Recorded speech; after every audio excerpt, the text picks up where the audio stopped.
Olá! A análise de hoje é sobre um tema super importante. Como as experiências da infância, sabe? Desde aquelas dificuldades comuns até os traumas mais sérios, podem acabar moldando a ansiedade e o comportamento de uma criança. E claro, o que a gente pode fazer sobre isso? Olha só o nosso caminho. Primeiro a gente vai entender o que é trauma de verdade. Depois vamos ver as marcas que ele deixa e como isso vira ansiedade. Aí a gente entra na parte prática, como investigar o que está acontecendo, como começar uma conversa e, no final, o mais importante, como ajudar a construir uma mente mais forte, mais resiliente. Ok, então vamos lá. A gente ouve a palavra trauma para tudo hoje em dia, né?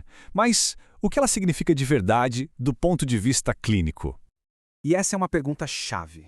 Porque, sabe, o jeito que a gente usa essa palavra no dia a dia acabou deixando ela muito ampla.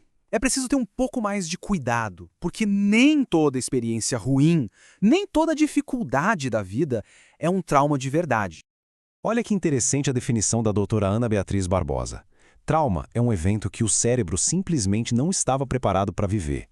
Pense em algo inimaginável, tipo testemunhar uma violência do nada. É uma coisa completamente diferente de uma situação difícil, mas que dá para lidar, como, por exemplo, a separação amigável dos pais. Então, o ponto central é esse, sabe?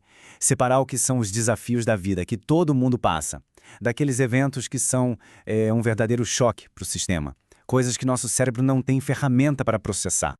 Bom, agora que a gente já diferenciou as coisas, vamos aprofundar um pouco. Existem duas situações, dois tipos de experiência que costumam deixar as marcas mais profundas mesmo numa criança.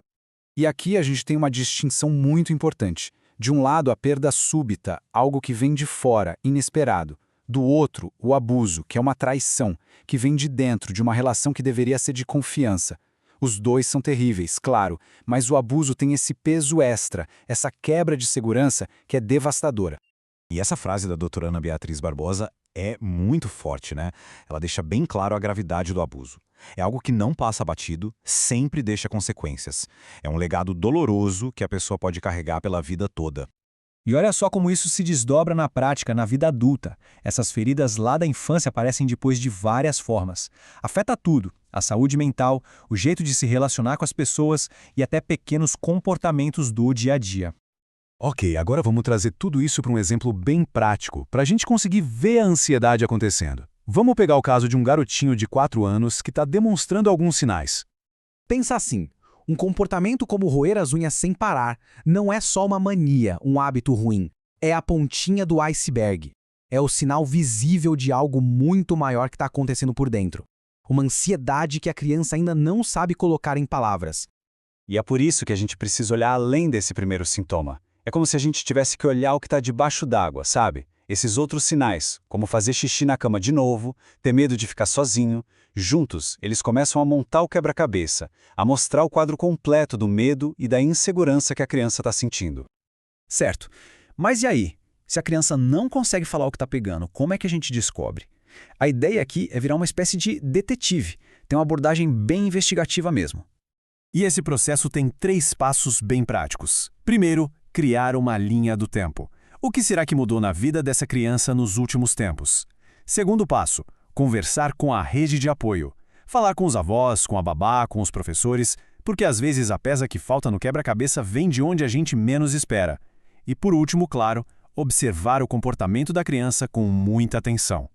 A mensagem principal aqui é essa. O universo da criança é muito maior do que aquilo que ela consegue contar. Então, para cuidar de verdade, a gente precisa juntar as pecinhas de todos os cantos do mundo dela. É a única forma de entender o que ela está vivendo, já que ela ainda não consegue explicar tudo. Beleza, depois de investigar e já ter uma ideia do contexto, vem o próximo passo, que é fundamental: criar uma conexão direta com a criança. Isso tem que ser de um jeito que ela se sinta totalmente segura.